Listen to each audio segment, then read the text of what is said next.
So it's just past 6 AM as I'm recording this, and I've been rolling and training since 3 PM the day before, so that's about 15 hours. My brain's obviously going a bit funny.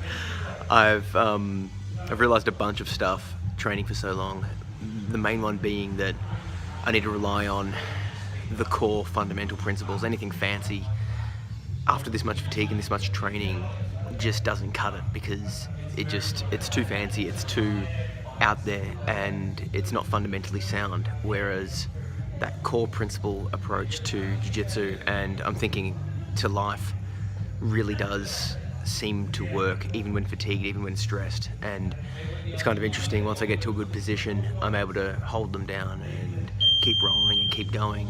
But if I try something fancy, something that I haven't trained, something that's not ingrained, I just lose the position, and then I'm on bottom for ages, and because I don't have the strength that I usually do, I'm sort of stuck there. On the other side of things, I'm finding that my cardio is just on point. I'm able to go and go and go and go and go. I've been rolling constantly the whole time, and keeping up with everyone here.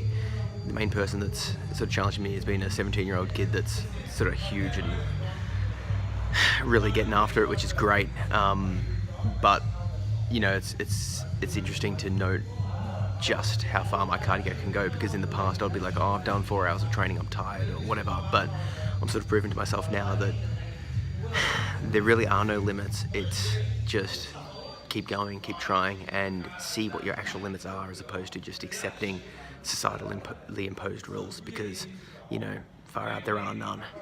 And I suppose the other thing is, I've learned something about my nutrition.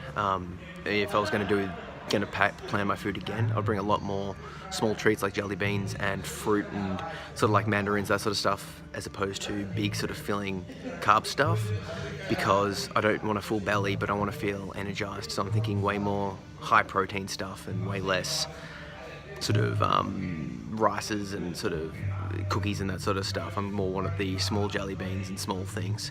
I'm going to keep you updated. If you're following my stories, you'll see them all the way along, and I'm posting updates. So yeah, if you're in town, we're at Renegade doing the 24-hour grapple-a-thon.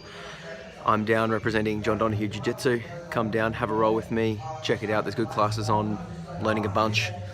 Have fun. Catch ya.